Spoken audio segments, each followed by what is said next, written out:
같이 함께 하도록 하겠습니다.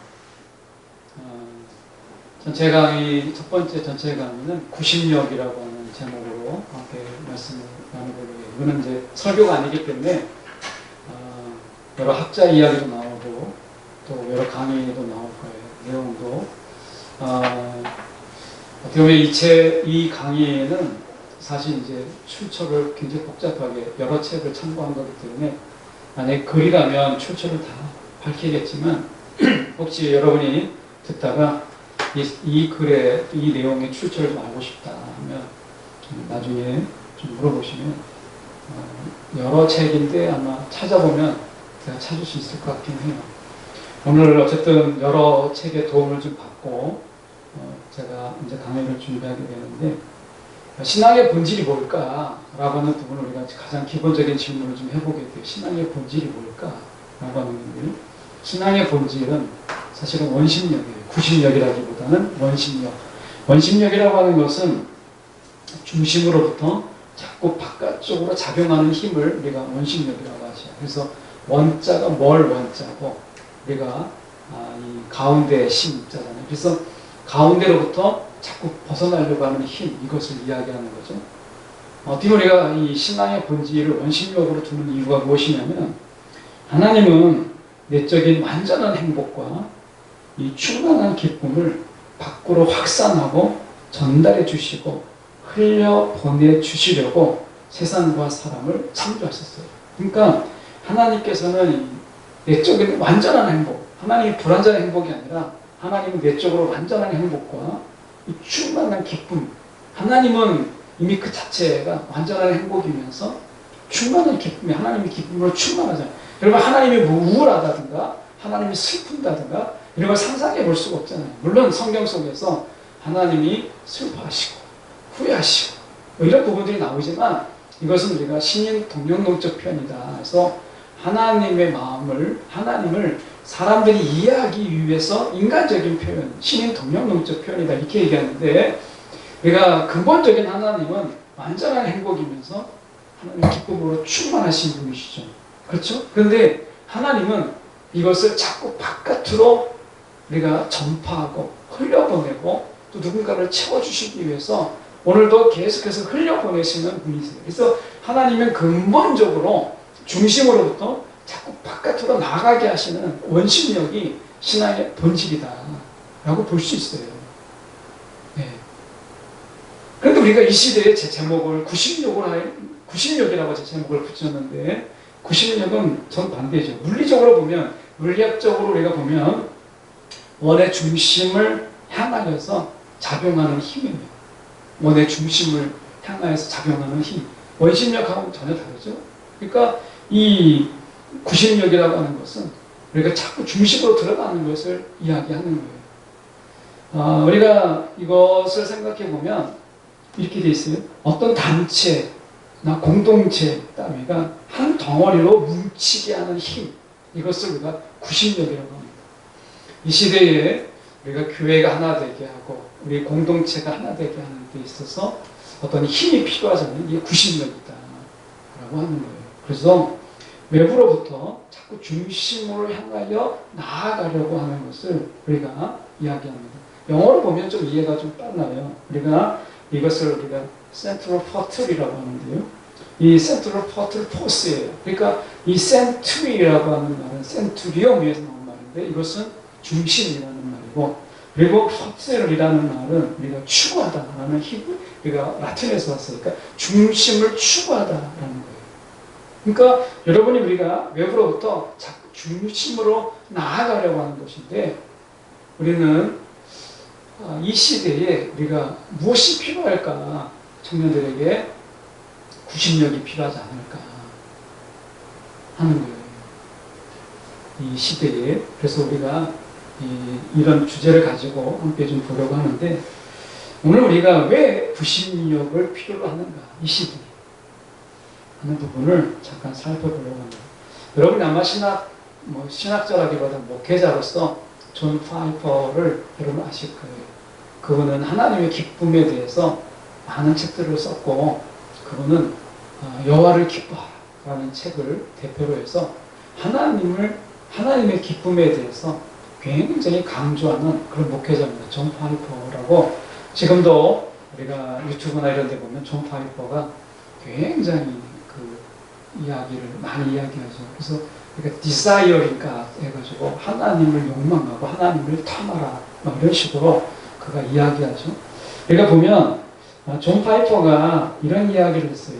존 파이퍼가 얘기하는 게 하나님을 영원토록 즐거워함으로써 하나님을 영화롭게 하는 것이다. 이렇게 얘기했습니다. 웨스터민스터의 이야기는 우리가 인간의 목적의 존재의 이유를 이야기할 때 너무나 많이 들어보셨죠? 우리가 하나님을 영화롭게 하고 그분을 영원토록 즐거워하는 것이다. 이렇게 되어 있어요. 근데 내가 존 파이퍼가 시비를 좀 걸었어요. 시비라기보다는 무엇이냐면 하나님을 기쁘시게 하는 것과 하나님을 즐거워하는 것의 차이예요. To enjoy God. 하나님을 내가 즐거워하는 것과 to please God. 하나님을 기쁘시게 하는 것. 자, 약간 어감의 차이가 있잖아요. 자, 보시면 하나님을 기쁘시게 하는 것은 의무예요. 의무감으로 다가오잖아요. 종교적 의무감. 하나님을 그래서 내가 어떻게 보면 북한의 용어도로 얘기하면 기쁨조. 내가 하나님의 기쁨조예요. 근데 우리가 하나님은 기쁨조가 필요 없어요. 아까서 얘기했던 것처럼 하나님은 이미 충만한 기쁨으로 계신 분이세요. 우리가 없다고 여러분이 없다고 외로워하시거나 저와 여러분이 없다고 해서 하나님이 막 고립감을 가지고는 하나님을 상상할 수 있어요? 우리는 그렇지만 하나님은 그렇지 않으세요. 하나님은 제가 없다고 하나님은 막 쓸쓸하거나 막 고립감에 빠지거나 외로워하거나 우울하지 않아요. 하나님은 우리가 있어야만 기쁜 게 아니라 우리를 지으신 이유는 하나님의 기쁨을 나눠주려고 하나님 우리를 지으신 거예요. 그래서 우리가 굳이 하나님을 to please God, 하나님을 우리가 기쁘시게 하려고 할 필요가 없어요. 하나님. 그런데 하나님 우리 가운데 원하시는 것은 무엇이냐면 하나님을 즐거워하는 거예요. 하나님을 내가 즐거워하는 거예요. 하나님을 엔조이하는 거예요. 하나님을 엔조이함으로 인해서 내가 하나님께 영광을 돌리는 거예요. 내가 기뻐하는 것만큼 내가 최고로 기뻐할 때 하나님은 최고의 영광을 받으세요. 이게 웨스터민스터에는요, 이게 둘로 나와 있잖아요. 하나님을 영화롭게 하고 그분을 영원토록 즐거워해요. 이렇게 돼 있어요. 그래서 영광과 기쁨이 분리되어 있는데 존 파이퍼는 그렇게 얘기하지 않았어요. 존 파이퍼가 얘기하는 것은 하나님을 기뻐하는 것이 곧 영광이다. 이렇게 이야기했어요. 여러분 신앙생활 할 때 혹시 내가 하나님을 기쁘시게 해야 돼 라고 하는 종교적 의무로 여러분 사시고 계십니까?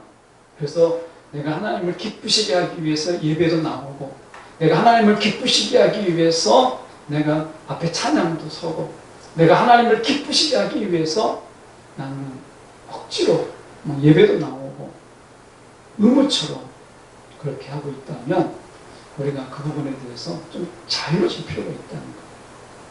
그럼 무엇보다도 하나님을 기쁘시게 하는 신앙이 좀 있어요. 왜냐하면 종교는요 다소간에 의무가 있어요. 의무. 국가에서도 우리가 국민으로서 의무가 있잖아요. 여러분 우리가 권리도 있지만 의무도 있어요.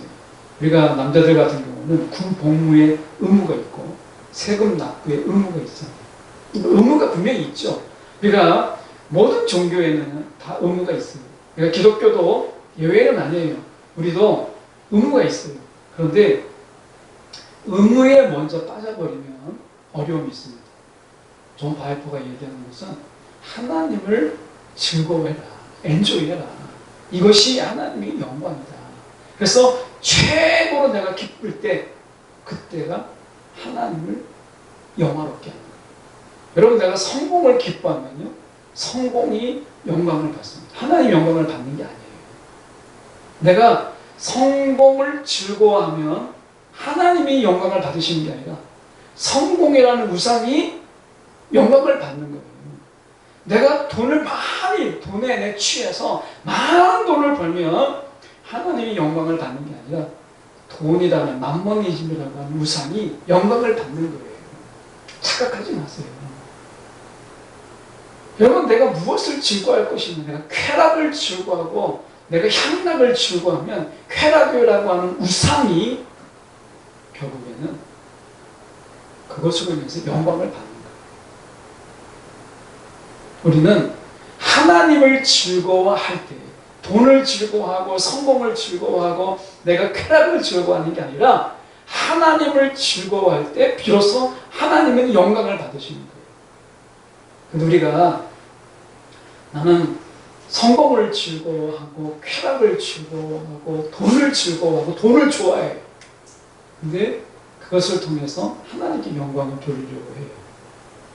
근데 하나님은 그런 영광을 받지 않으세요.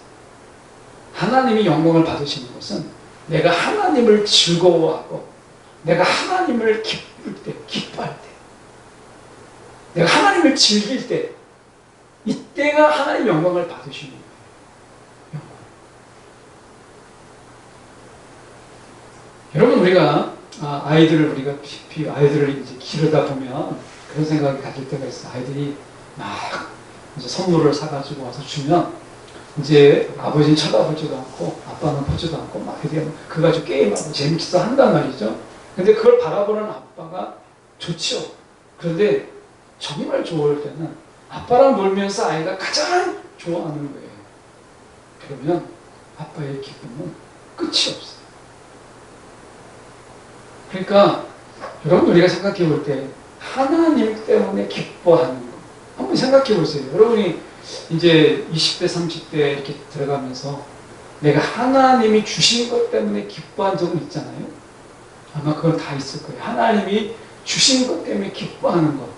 이건 있는데 그냥 내가 하나님 때문에 기뻐하는 것. 하나님을 인해서 내가 하나님을 즐기는 것이 있었는가.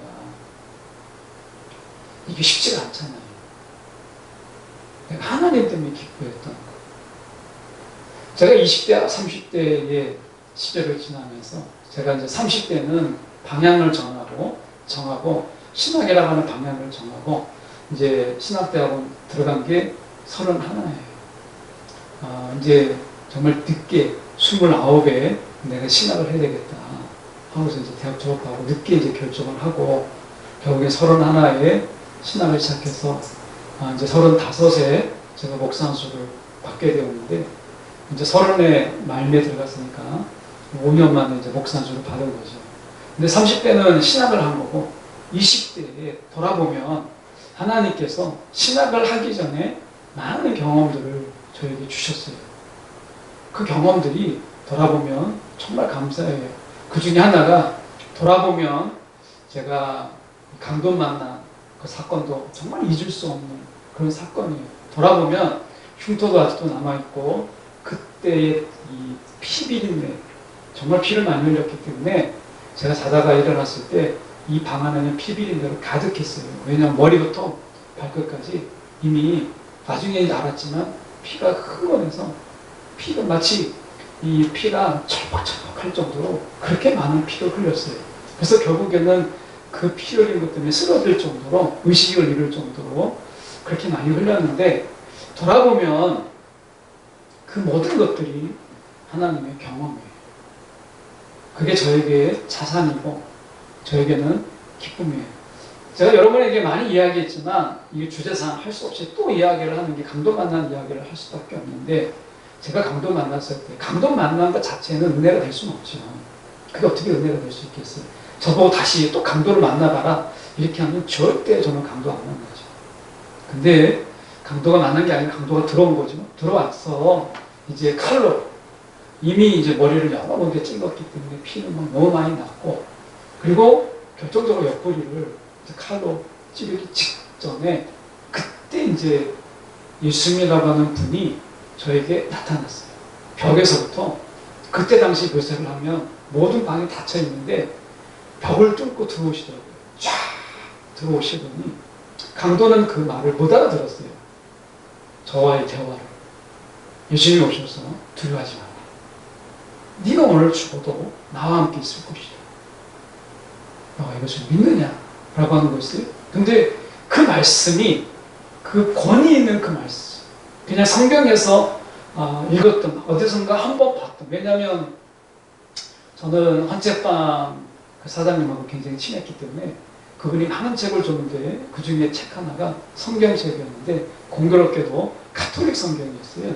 저는 카톨릭 성경이 성경인 줄 알고 저는 카톨릭 성경으로 일독을 했거든요. 예수님 만나기 전에 이미. 저는 카톨릭 성경으로 일독을 했었어요. 예수님 만나기 전에. 이제 일독한 게 아니라 이제 몇 독을 했는데 그게 카톨릭 성경. 나중에 보니까 그게 카톨릭 성경. 지금의 공동 번역이었던 거예요. 그걸 모르고 나는 그게 성경인 줄 알고 그렇게 읽었지. 그래서 누가복음에는 루가복음이라고 되어 있고 마태복음에는 마테오복음이라고 되어 있고 저는 그게 성경인 줄 알고 읽었던 거예요. 근데 나중에 보니까 그게 이제 카톨릭 성경이었던 거죠. 어쨌든 저는 예수님 만나기 전부터 성경을 이미 몇 독을 했어요. 그리고 정말 정독한 것도 있었고 그런데 제가 그 말씀을 알고 있었죠. 왜냐하면 이미 교회를 다니고 있었고 그리고 성경을 또 읽은 적도 있었기 때문에 그 이후에도 그래서 내가 오늘 밤 네가 죽어도 나와 함께 있을 것이다 라고 하는 이 말씀을 알고 있었는데 글자로 활자체로 된 구절을 읽는 거하고 내가 하나님 예수님이 직접 그 말씀을 하시는 거하고는 전혀 달라요. 우편 행악자에게 네가 오늘 밤 죽어도 나와 함께 있을 것이다 라고 하는 이것을 글자로 읽는 거하고요. 예수님이 지금 위기 상황 가운데서 내가 죽느냐 사느냐의 문제 속에서 예수님의 음성으로 강도는 듣지 못하고 나에게 말씀하셨다. 네가 오늘 죽어도 나와 함께 있을 것이다 라고 하는 이 생생한 말씀으로 말씀하셨더니요. 전혀 달라요. 그 하나 예수님이 저에게 나타났을 때 그 아우라가 정말 권위가 그 목소리 하면서 이것이 믿지 않을 수 없는 이 말씀 이해되시는 분 모르겠는데 믿지 않을 수 없는 영적 권위가 이런 거구나. 그 말씀으로 말씀하시는데 그게 확 믿어졌어요. 믿으려고 하는 게 아니라 믿어졌어요. 믿어져서 그 순간에 제가 고백이 뭐냐면 주님 말씀입니다. 이 강도가 나를 죽일 수 없습니다. 그래서 강도가 무섭지가 않았어요. 그 순간부터. 왜냐하면 내가 죽어도 예수님과 함께 있을 거고 그때 제게 다가올 확신이 뭐냐면 강도는 나를 죽이지 못한다. 왜? 스가랴 2장 5절처럼 하나님이 이미 불로 그 기둥 이 성벽을 에둘러서 불로 감싸고 계심을 그때 경험했어요. 그리 발로 차고 옆구리를 찌르려고 해도 저를 해칠 수가 없었어요. 더 놀라운 것은 건넌방에 가족이 있었는데 그 방문은 고장이 나가지고요. 닫히질 않아요. 근데 이 강도가 옆방에 그때 제가 이모가 계셨었는데 이모 방으로 거실을 건너서 가는 거예요. 내가 가지 말라고 했는데도 입을 봉했기 때문에 사람이 몇 사람이 있느냐. 제가 그때 거짓말을 했어요. 예수님 만나고 나니까 야 거짓말 칠 용기가 생기더라고요. 오해하지 마시죠. 예수님을 만나니까 거짓말에 용기가 생겼어요. 그래서 이 강도가 뭐라 물어보면 옆방에 몇 명이 있냐 그랬는데 제가 이모만 있는데 3명이 있다고 얘기를 해요. 손가락으로 이제 대화를 했는데 그래서 강도가 너 나가서 가서 3명이 아니면 너 죽여버리겠다고 했는데 어쨌든 갔어요. 근데 이 방문이 고장 나가지고요. 장롱에 장치가 안 되거든요. 근데 강도가 가서 막 문을 드그럭 하는 소리가 나는데 만약에 이모가 깼거나 그 문이 열렸다면 아마 이모가 그 순간 죽지 않았을까. 소리를 치거나 그랬으면 죽이지 않았을까. 아니면 성폭행을 했거나. 이런 생각을 하면 정말 지금도 끔찍해요. 그런데 기도를 했어요. 제가 그때 정말 간절하게 기도했어요. 하나님, 저 문이 열리지 않게 해주세요. 근데 놀랍게도요, 그 문을 열지 못했어요. 강도가 돌아와서 저랑 1시간 정도 더 있다가 그냥 갔어요. 나중에 강도가 가고 제가 문을 걸어 잠그고 아직 낮이 밝지 않았기 때문에 새벽에 볕이 이제 해가 뜨고 사람들이 다니는 소리가 날 때까지 수건을 계속 바꿔가면서 피를 흘리는데 수건을 막 다 흥건하게 젖는 게 몇 번 가라는지 몰라요. 아마 대략적으로 1시간 정도를 더 기다렸던 것 같아요. 사람들 소리가 나고 날이 밝아졌어요. 그러고 나서 이모방의 문을 딱 여는데 놀라지 마십시오. 그냥 열렸어요. 그리고 쓰러지고 피를 너무 많이 흘렸어요. 그때 제가 경험한 것은 무엇이었냐면 그냥 예수님 때문에 기뻤던 거예요. 예수님이 나를 지켜주셨기 때문에, 강도 가운데 나를 지켜주셨기 때문에, 보호해 주셨기 때문에, 그게 아니라 그분을 만났다는 그 사실, 그 예수님 때문에 나를 그 순간 아무도 내가 위기에 처해져 있고 내가 강도와 둘이 있다는 것을 아무도 모르거든요. 내 부모님도 모르고 내 형제도 모르고 아무도 몰랐어요. 그런데 예수님이 아시고 저를 찾아오시고 저를 기억해 주셨다는 것, 그 예수님 때문에 그 순간은요 정말 즐거웠어요. 강도를 만난 두려움보다 예수를 만난 기쁨이 더 컸어요. 저를 보호해 주셨다라는 게 아니라 주님 때문에 기뻐하는 순간이 그 순간이었어요. 하나님을 즐거워한다라고 하는 그것은 우리가 많은 경우 착각을 하죠. 하나님이 주신 것 때문에 즐거워하는 것과 하나님을 즐거워하는 것은 차이가 있어요. 욥이 고난을 받았던 이유가 무엇이냐? 사단이 꼬드기잖아요. 하나님을 경배하고 하나님이 예배하는 것, 그리고 욥이 혹시나 그 자식들이 우리가 부지불식간에 죄를 지을까봐 매일 번제를 드리게 한 것은 하나님이 준 것 때문에 그런 거지 하나님 때문이 아닙니다. 사단이 하나님을 도발적으로 이렇게 고소했어요. 하나님이 욱하지 않겠어요? 이게 성경에 없는 이야기예요. 어쨌든 하나님이 이제 꽃기가 돌아버렸어요. 사단이 그렇게 말하니까 그러면 욥은 해치지 말고 네가 한번 해봐라 이렇게 하죠. 그게 욥이잖아요. 욥이 어떤 죄 때문에 그런 게 아니라 사단이 하나님을 막 이제 충동질을 한 거죠. 물론 이제 하나님이 사단의 충동질에 그렇게 하겠어요. 우리가 연단이라고 하는 것을 보여주는 대표적인 게 우리가 이제 욥이죠. 욥은 무엇을 우리 가운데 지적해줘요? 하나님이 준 것으로 인해서 기뻐하는 것과 하나님을 기뻐하는 것의 차이를 욥은 이야기해요. 욥이. 그래서 욥이 42장에 가서 장장 굉장히 길잖아요. 42장에 가서야 비로소 욥은 고백합니다. 하나님이 준 것으로 내 기뻐했던 삶이 이제 하나님으로 인하여 내가 기뻐합니다. 이게 42장에서 욥의 고백으로 나와요. 예. 그 긴 그 말에 논쟁들이 있잖아요. 근데 나중에 욥이 어떻게 고백해요? 하나님이 주신 것으로 내가 기뻐하지 않냐고 내가 하나님으로만 기뻐합니다. 이게 욥이 고백하는 거예요. 그러니까 선지서도 보십시오. 우리 선지서 중에서 외양간에 소가 없고 우리가 포도나무에 소출이 없어도 나는 하나님으로 인하여 기뻐. 이거 구약이 굉장히 중요한 주제예요. 주신 것으로 기뻐하지 않고 내가 하나님으로 기뻐합니다. 이스라엘은 그렇게 하지 못했다는 거예요. 자, 여러분 혹시 하나님이 주신 것으로 기뻐할 수는 있어요. 이것도 사실 귀한 거예요. 그런데 하나님은 하나님을 즐거워하고 하나님으로 인하여 기뻐하는 것을 원하세요. 네. 그러면 하나님이 아무것도 안 주셔도, 아니 있던 것도 빼앗아 가도 여러분 기뻐할 수 있어요. 이게 흔들리지 않는 신앙이에요. 여러분 무엇 때문에 기뻐합니까? 시험 볼 때 하나님 합격하게 해주셔서, 좋은 점수 나오게 해주셔서, 먹을 걸, 배고플 때 먹을 걸 주셔서, 이것 때문에 저것 때문에 기뻐하고 감사하죠. 이것도 사실 기회예요. 이런 경험들이 쌓여서 우리가 하나님만 기뻐하는 이런 것이 되는 거죠. 그런데 저는 여러분이 하나님으로 기뻐하는, 하나님을 즐거워하는 이런 자가 되길 원해요. 여러분 하나님과 함께 놀아보셨어요? 놀아보셨어요?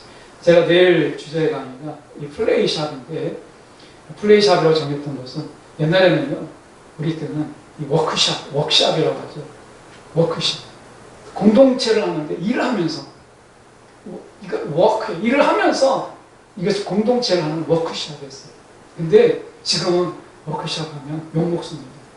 지금 플레이샵 같이 막 놀면서 패러글라이딩 하면서 막 수영하면서 같이 공동체를 만들어가는 멤버십 트레이닝이 우리가 플레이샵이잖아요. 지금은 워크숍 하면 우리가 아무도 안 갑니다. 예. 근데 내가 회사를 퇴사를 하지 안 가요. 지금은 다 플레이샵이에요. 물론 이제 조사는 워크숍 하면은 직장을 때려치면 그렇지 않죠. 그렇진 않은데 우리가 플레이샵으로 많이 좀 바뀌고 있잖아요. 구글 같은 데 보십시오. 직장 내에서도 우리가 계단에 안 하고 보셨어요? 그 엘리베이터나 계단은 있겠죠. 건물 규칙상. 그런데 3층에서 1층 내려갈 때 어떻게 해야 돼요? 미끄럼 타고 내려오잖아요. 뺑뺑 미끄럼틀 타고 내려오면 1층에서 그냥 쭉 타면 미끄럼틀이 2층, 1층 다 지나서 딱 커피숍 딱 떨어지는 거예요. 물론 올라갈 때는 엘리베이터 타고 올라가겠죠. 근데 내려올 때 미끄럼틀 타고 내려오는 거예요. 그 속에서 새로운 발상이 생겨나는 것이죠. 구글의 이런 AI라든가 아니면 구글의 모든 프로그램 대부분 90% 이상이 잡담하면서 놀다가 막 이야기하다가 막 장난인데 농담인데 우리 그거 한번 해볼까? 팀을 만들어주는 거예요. 너희가 한번 해볼래? 그러다가 이제 그게 만들어지는 AI가 대표적인 거잖아요. 농담 속에서 야, 우리가 한번 만들어보자. 아 그래? 그러면 팀을 만들어주는 거야. 한번 해볼래? 하는 거죠. 창조력 이것을 위해서 이 건물 전체가 놀이시설처럼 꾸며져 있잖아요. 그래서 전 세계적으로 청년들이 가장 가고 싶은 이런 선호도 이렇게 높은 기업이 구글이에요. 돈도 뒷담 많이 주더라고요. 아는 분이 아는 분이, 그러니까 아는 분이 아는 분이 아는 분이 구글에 다니는데 연봉이 1억이 넘더라고요. 네. 놀면서 하는데도 그 창조력을 사는 거예요. 물론 이제 그 창조력이 더 이상 둔해지면 쫓겨나겠죠. 생명은 짧지만 어쨌든 짧고 굵게 그렇게 해요. 여러분 우리의 창조력이라고 하는 것이 그렇게 이제 플레이샵인데 내일 그 얘기를 하고요. 오늘은 우리가 이제 구심력에 대해서 저희가 보고 있는데 여러분 보십시오. 우리가 하나님을 즐거워하는 것 이것이 우리가 신앙의 지향점이에요. 이것은 구심력이에요. 하나님 중심 모든 것의 중심은 하나님이잖아요. 그러니까 우리가 하나님으로 주신 것을 기뻐하는 것은 사실 중심에 들어가는 게 아니에요.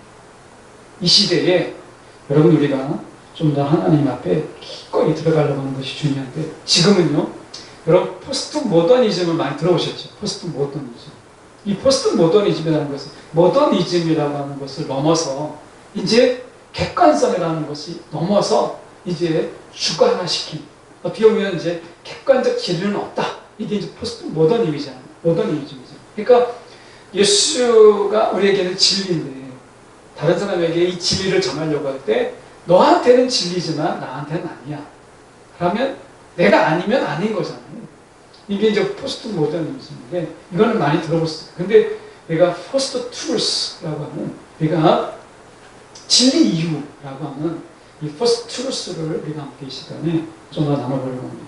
옥스퍼드 사전에서 선정한 2017년에 선정한 올해의 단어로 선정된 단어가 이 포스트 트루스예요. 그래서 이 말은 어떤 것이냐면 어떤 공공의 여론을 형성할 때 공공의 여론을 형성해 나가지 않겠어요? 그 공공의 여론을 형성할 때 객관적인 사실 이런 어떤 객관적인 사실 그것보다 오히려 감정에 의한 호소 그리고 개인적인 신념이 훨씬 더 영향력을 주는 것 이것을 포스트 트루스라고 해요. 그러니까 객관적 사실이 뭐냐? 이건 중요하지 않아요. 개인적인 호소력이 얼마나 강하냐 그리고 우리가 이 개인적인 신념이 얼마나 크냐 이것에 따라 사람들이 공공의 여론을 형성해 나가는 거예요. 이것이 이 포스트 트루스예요. 지금은 여러분 이 시대에 살고 있어요. 그래서요 여러분 우리가 여러분 이기적인 유전자라든지 이런 어떤 우리가 유전학자들이 쓴 진화론자들이 쓴다 그러죠. 이런 대표적인 진화론자들이 몇몇 있잖아요.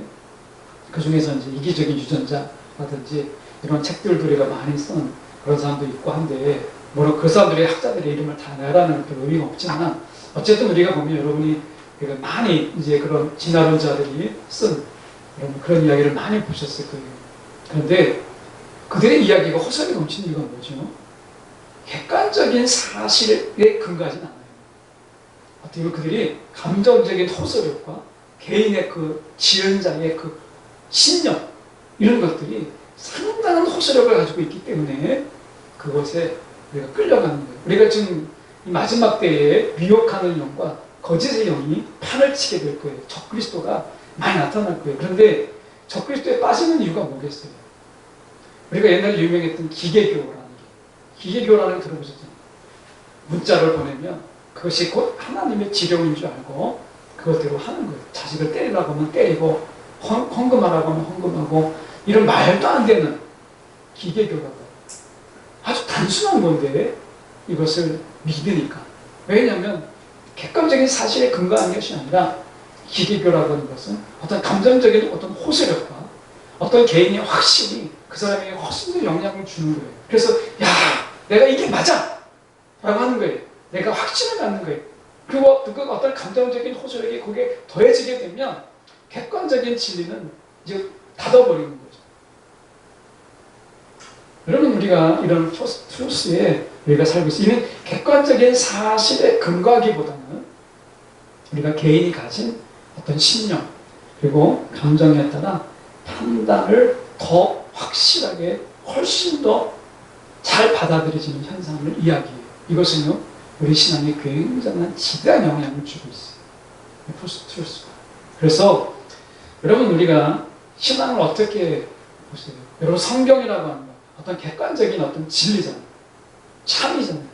그런데 이것보다 우리가 신천지에 많이 빠지는 이유가 뭐겠어요? 어떤 감정적인 호소력 속에서 내가 이게 맞아! 라고 하는 확신을 가지게 되면 흔들리지 않는 거예요. 더 큰 영향력을 갖는 거예요. 그래서 말씀이 뭐라고 하느냐를 보기보다는 내가 맞아! 라고 하는 이 확신이 더 중요하게 여겨지는 거예요.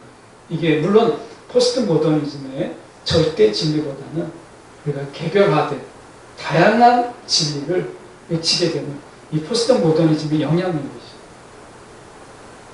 여러분, 이 시대는 포스트 트루스의 시대예요. 그래서 누군가가 개인의 객관적인 진리보다는 내가 개인적인 신념이 뭐냐, 여기에 누군가 감정적인 호소력을 확 집어던지면 이제 아무것도 안 믿는 거예요. 제가 대학 때 광주 민주화운동, 그때 광주 사태라고 했어요.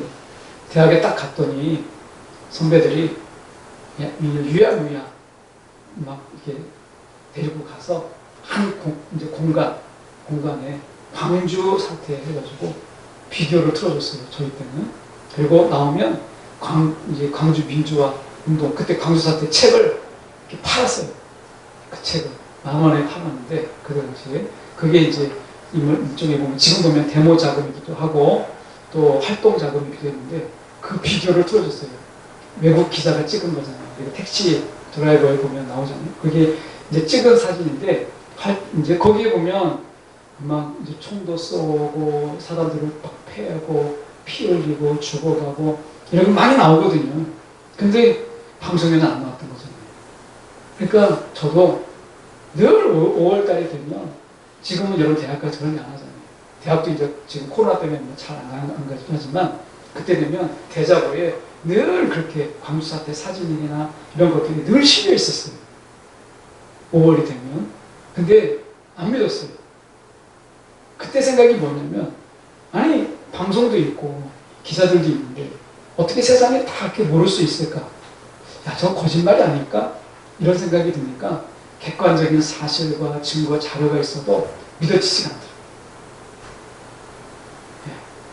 그러니까 객관적인 사실보다 여러분의 신념이 뭐냐라고 하는 것에 지금은 더 많이 흔들려요.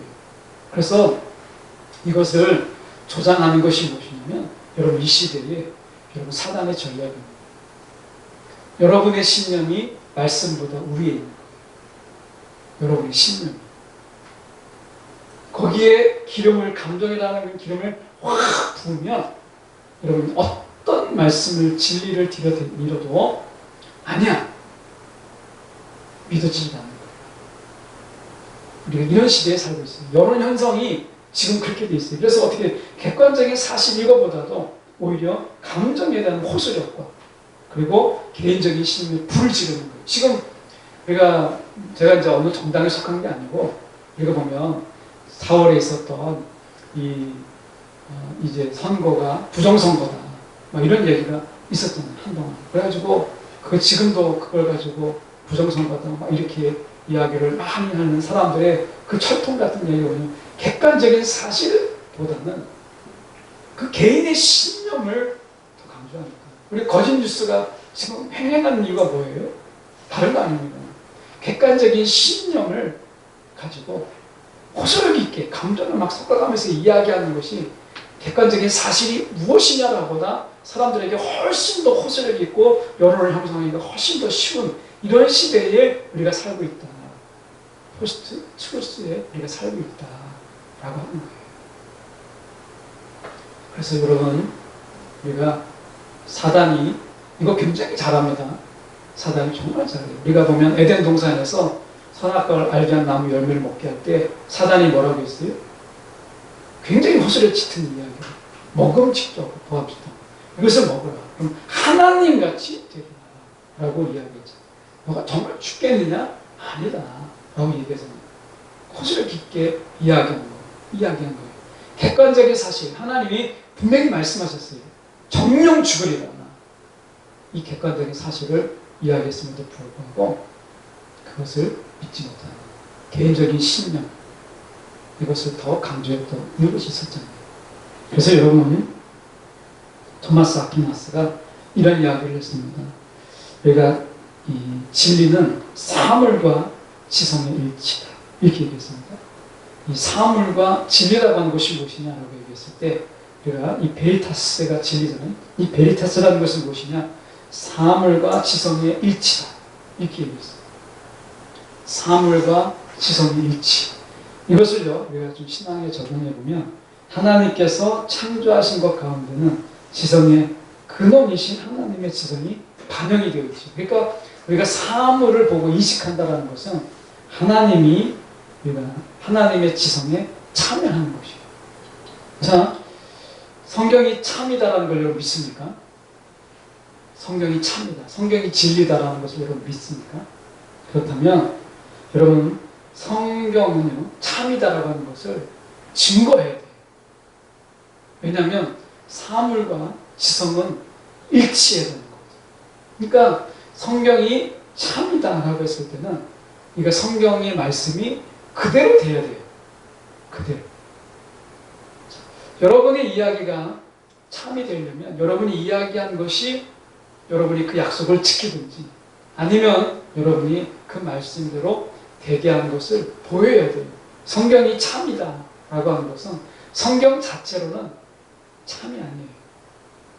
성경이 참이다 라고 하는 것은 우리가 지성과 일치한다 라고 하는 이 말이 무슨 말이냐면 토마스 아퀴나스가 이야기한 것은 성경이 참이다 라는 이야기는 누구든지 믿음을 가지고 이것이 성경이 참이다라는 것을 믿고 말씀대로 살고 그리고 그 말씀대로 내가 어떻게 보면 그 삶을 살아갈 때 그리고 그 삶대로 내가 걸어갈 때 풍성한 열매를 맺게 되어야만 성경이 참이다라는 거예요.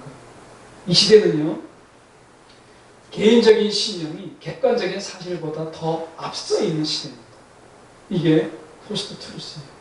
내 신념이 성경은 틀렸어 라고 하면 아무리 성경이 사실이라고 이야기해도요, 안 믿어져요. 이 시대는 간증이 잘 통하지 않는 시대예요. 참 어려운 시대예요. 전도하기가 어려워요. 진리가 이거다 라고 얘기해도 여러분 믿어지지 않는 시대예요. 그렇다면 이 시대에 우리가 할 수 있는 방법이 무엇이에요? 성경이 참인 것을 내 삶의 열매로 보여줘야 돼요. 열매로. 왜? 성경은 누구든지 믿음을 가지고요, 그 말씀대로 그대로 살면 열매 거두게 되어 있어요. 이게 객관적인 사실이니까. 내가 개인적인 신념이 성경이 거짓이라고 해도 이런 말씀대로 살면 열매를 거두게 되어 있어요. 우리가 배너를 쓴 작가가 대표적으로 그 얘기예요. 배너를 쓴 작가가 원래는 성경을 배척하고 성경이 거짓이다라고 해서 성경도 읽지 않았던 사람인데, 이 사람이 가만히 생각하다 보니까 야, 이 성경이 잘못됐다라는 것을 내가 좀 이야기하려면 성경을 좀 내가 읽어야 되겠다. 내가 성경을 좀 읽어야 되겠다 해서 이 사람이 성경을 읽기 시작합니다.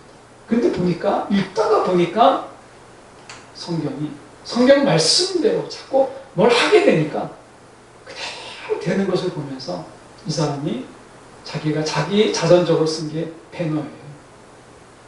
누구든지요, 성경의 말씀이 참이다라는 것을 믿지 않아도 그 말씀대로 살면 여러분 성경의 말씀들이 성취되고 열매를 거두게 돼요.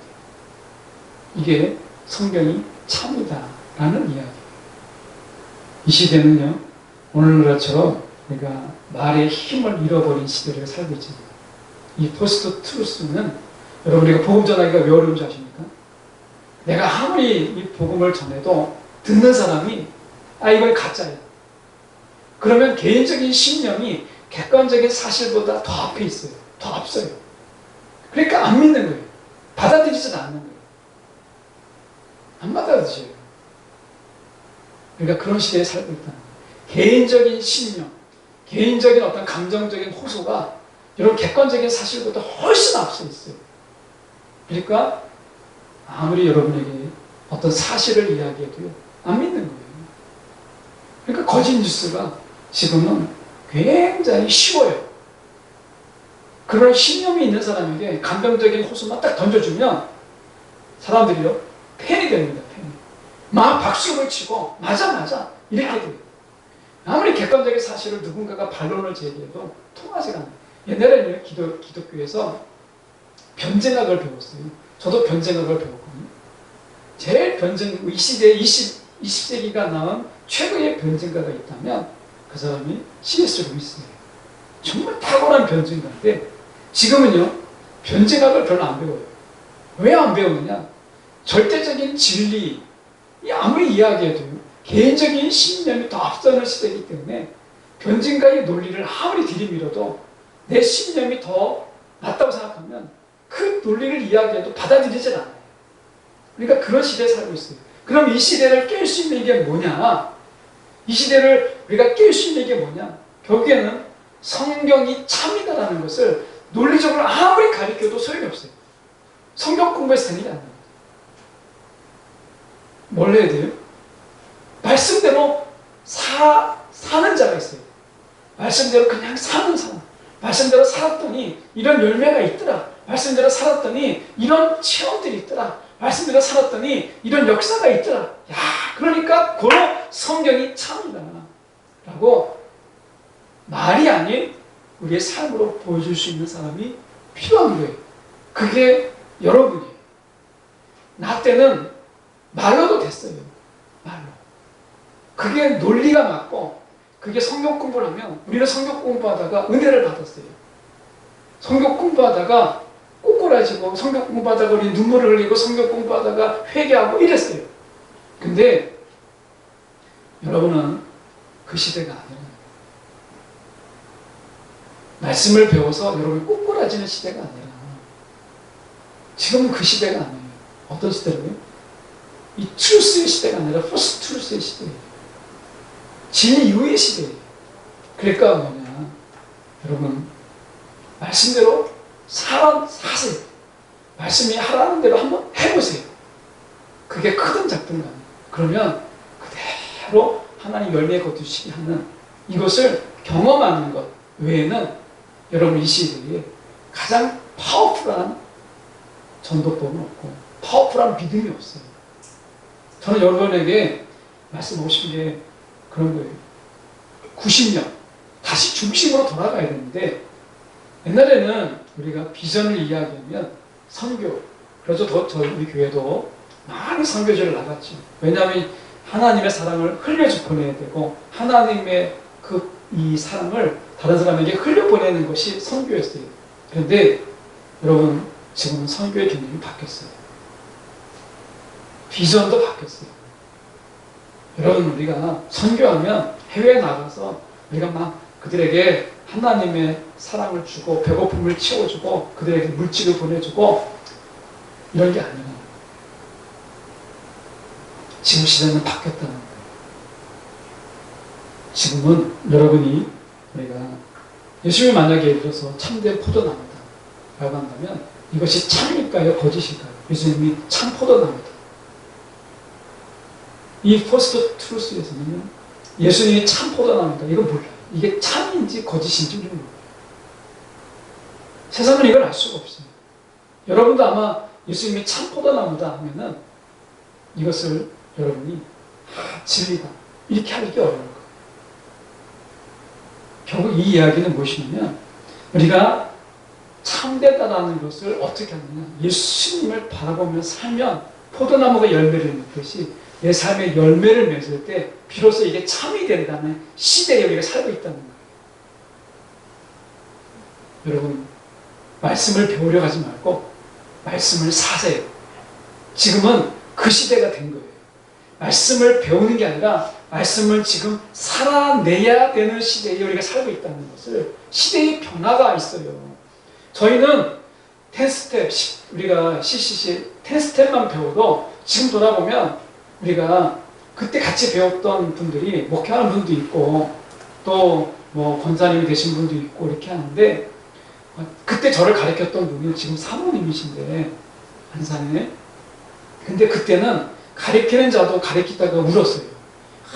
예수님 우리를 위해서 죽으셨다.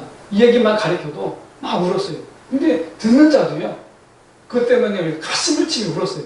지금 생각하면, 여러분 생각하면 웃기잖아요. 예수님 우리를 죽으셨다. 그럴 수도 있지. 여러분 그 얘기를 들으면 막 눈물이 납니까? 십자가에서 예수님이 고난 받으셨다. 그러면 여러분 눈물이 나요?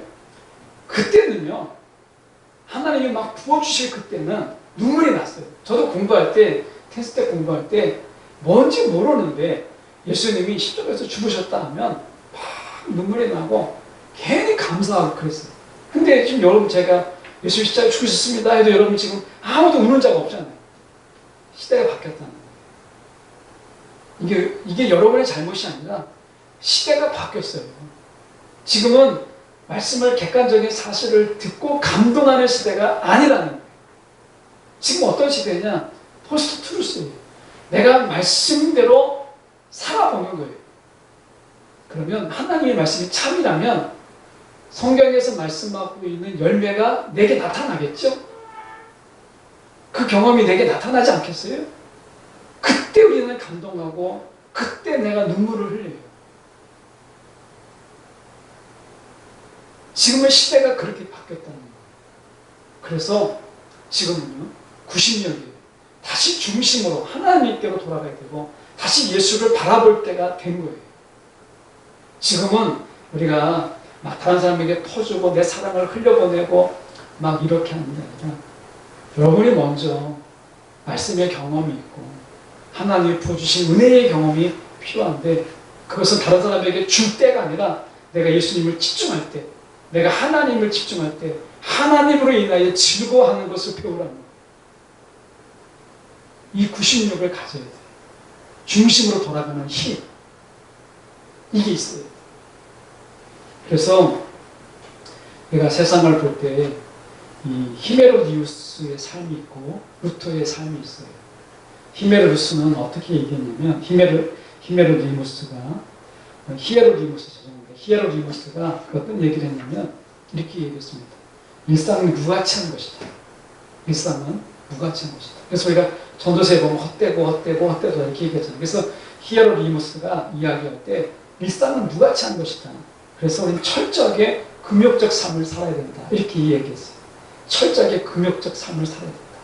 이게 히에로디무스의 철학이었어요. 근데 루터는 그렇게 얘기하지 않았어요. 그는 이야기할 때 마타트 엘로힘이라고 얘기했어요. 마타트 엘로힘이라는 것은 모든 것은 하나님의 선물이다. 루터의 신학은 마타트 엘로힘이에요. 모든 것이 다 하나님의 선물이다. 이렇게 보았어요. 그래서 그는 이렇게 얘기했습니다. 카르페티에. 그가 외친 것은 일상의 나날을 즐거워해라. 왜? 매일매일은 하나님이 주신 선물이기 때문에 그렇다. 매일매일은 하나님의 선물이다. 이렇게 얘기했습니다. 여러분, 이 세상은 허무하고 공허하고 우리가 세상이 참 우리가 진리도 진리라고 하는 것을 받아들이지 못하고 그러니까 진리가 힘이 없으니까 진리가 힘을 잃어버리니까 다 헛된 거예요. 우리는 유일한 진리가 있다면 세상은 헛되다. 이것밖에 없는 거예요. 이 포스트 트루스 속에서는 진리가 아닌 거예요. 배움으로는 진리가 안 돼요.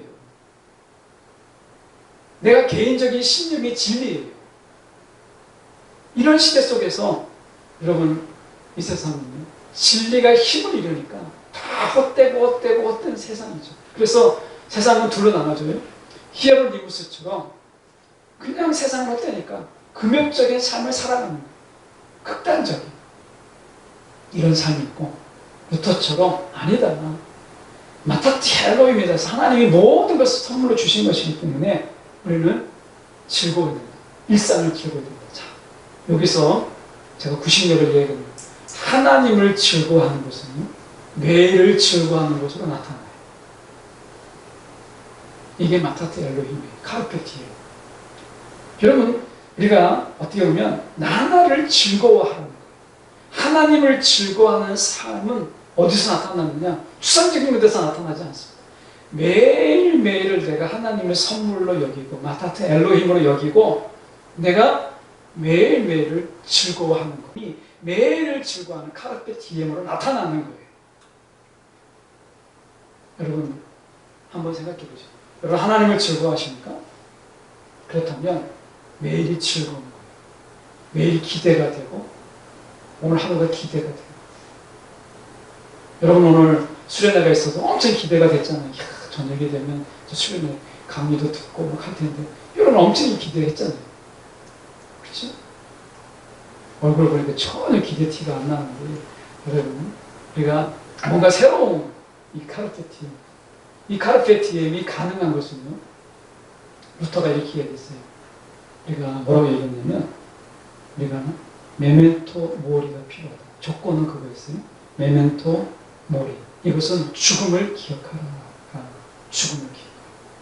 하루하루가 매일매일이 우리 가운데 즐거워하기 위해서는 루터는 이야기했습니다. 죽음을 기억하라. 우리는 죽는 자라는 거예요. 그러니까 얼마나 오늘 살아있음이 기쁜 거예요. 내가 늘 죽음이 내게 있잖아요. 오늘이 마지막인 거죠. 우리는 오늘이 마지막이라면 내가 사과나무를 심겠다는 스피노자를 생각하지만 사실 그 이야기 루터가 하는 이야기로 학자들에게 알려져 있어요. 루터가 오늘이 마지막 날이라면 내가 사과나무를 심겠다.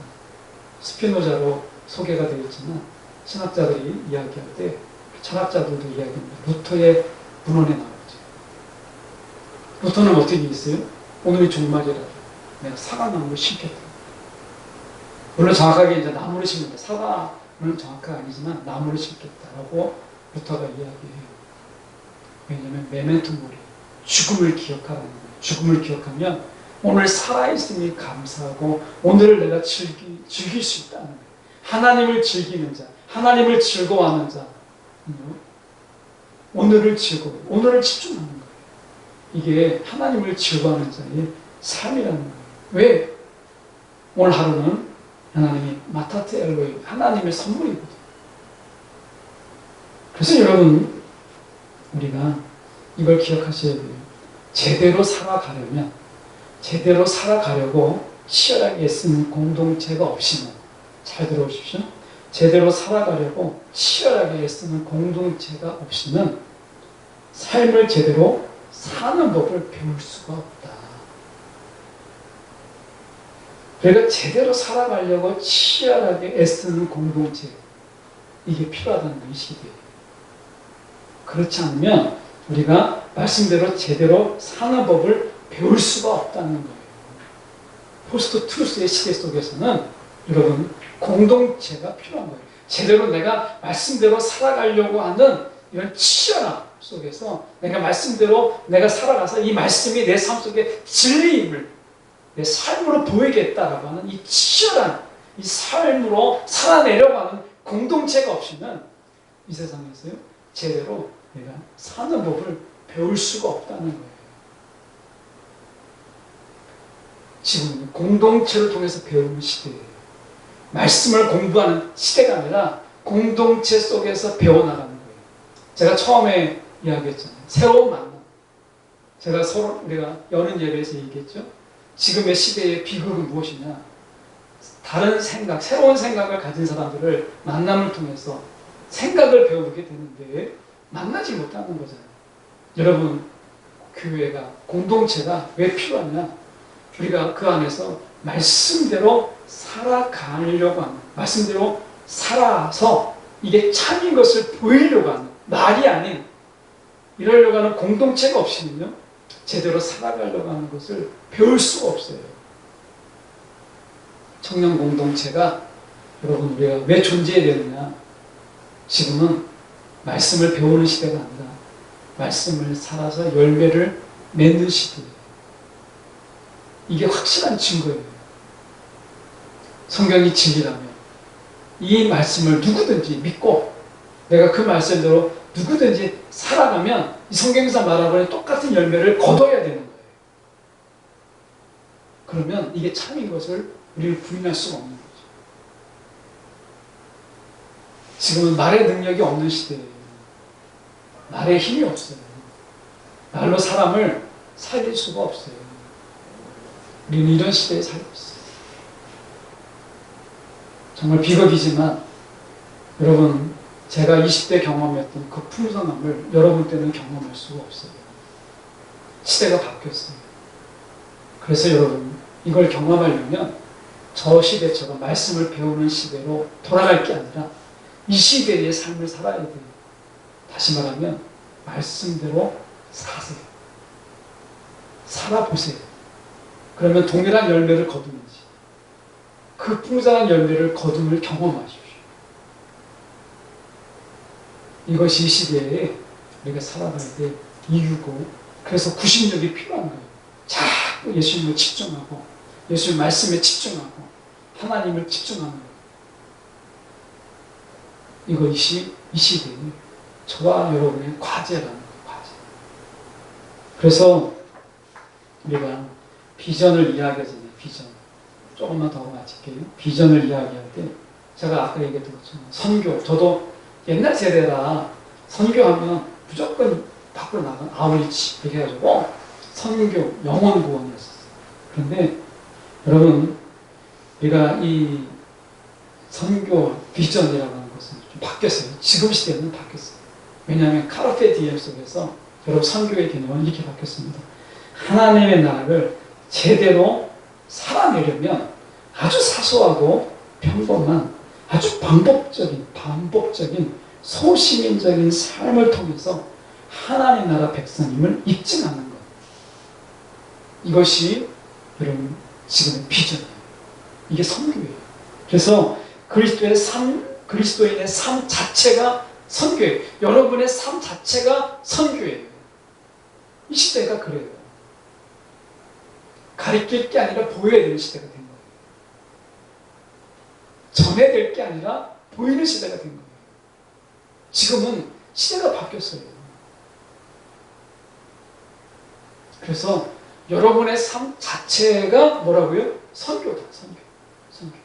그래서 아주 반복적이면서 평범하고 아주 소시민적인 아주 소소한 이런 삶을 통해서 내가 하나님의 나라의 백성이다라는 것을 입증해야 된다는 거예요.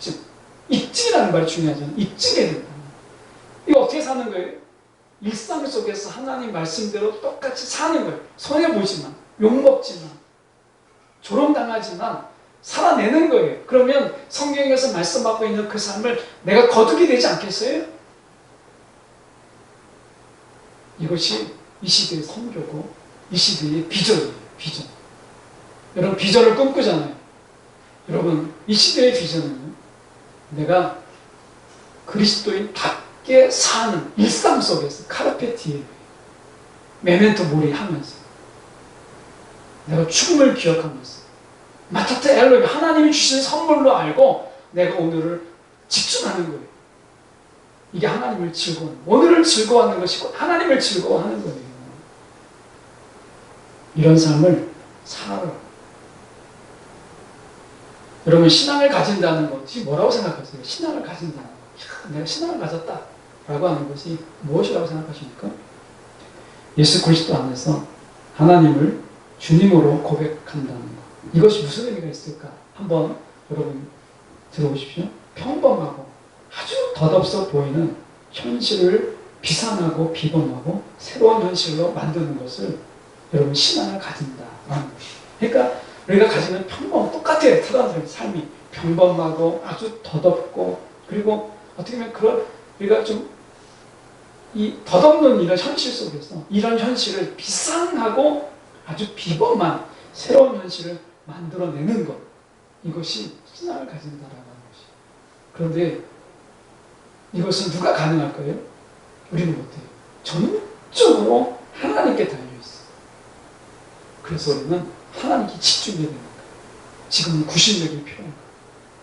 하나님이 어떻게 하신다는 거예요?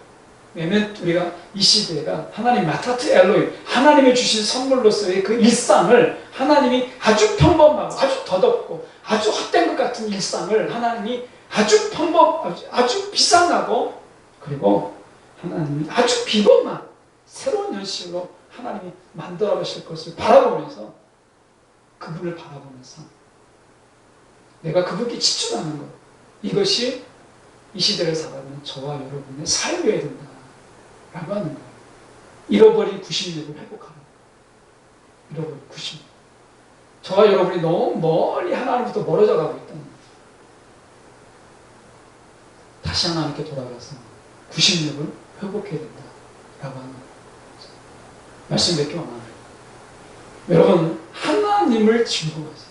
그게 하나님을 영화롭게 하는 거예요. 근데 내가 영어를 강의를 받지만 결국 하나님을 내가 즐거워하는 것은 오늘을 내가 즐거워하는 거예요. 오늘을. 그럼 오늘을 즐거워하는 가장 값진 것은 무엇이냐?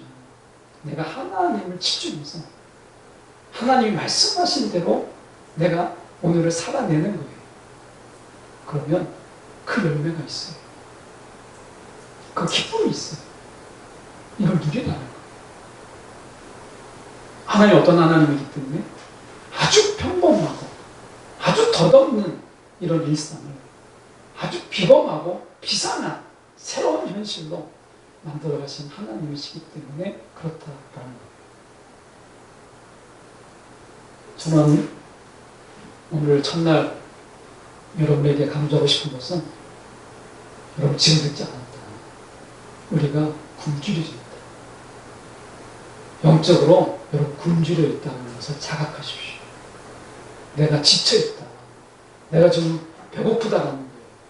영적인 경험이 그 풍성한 열매가 여러분에게 필요한 거예요. 이게 정말 필요합니다. 인도네시아를 우리가 다녀보고 우리가 이 동남아시아를 가보면서 늘 경험하는 게 뭐예요? 풍성한 과일. 인도네시아 가봤지만 여러분 얼마나 과일이 많았어요. 그 과일들로 인해서 우리가 풍성하게 즐겼잖아요. 여러분 우리가 이 풍성한 과일을 즐기는 것처럼 하나님의 은혜는 우리 가운데 이미 있지만 이 시대가 포스트 트루스, 진리보다 내 생각, 내 신념이 더 중요한 이런 시대에서는 진리를 우리가 맛보기가 어려워요. 이것 때문에 굶주려 사는 거예요. 저와 여러분이 내가 굶주려져 있습니다. 제가 20대에 경험했던 그 풍성한 하나님의 그 체험들, 그것보다 여러분이 더 많은 기적과 이적과 또 여러분의 성령의 그 풍성한 은사와 그 성령의 체험들이 넘쳐나길 원해요. 제가 성령을 경험할 때는 정말 울고 다녔어요. 예수를 만났을 때는 울고 다녔어요. 그냥 조금만 죄를 생각해도 십자가만 생각해도 막 눈물이 났어요.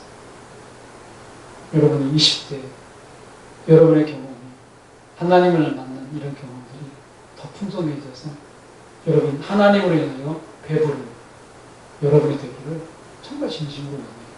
20대 내가 스펙을 쌓는 많은 시간들이 지나 여러분 하나님으로 인하여 배부른 20대가 되는 30대가 되는 우리 모두가 되기를 간절히 소망합니다. 기도하겠습니다.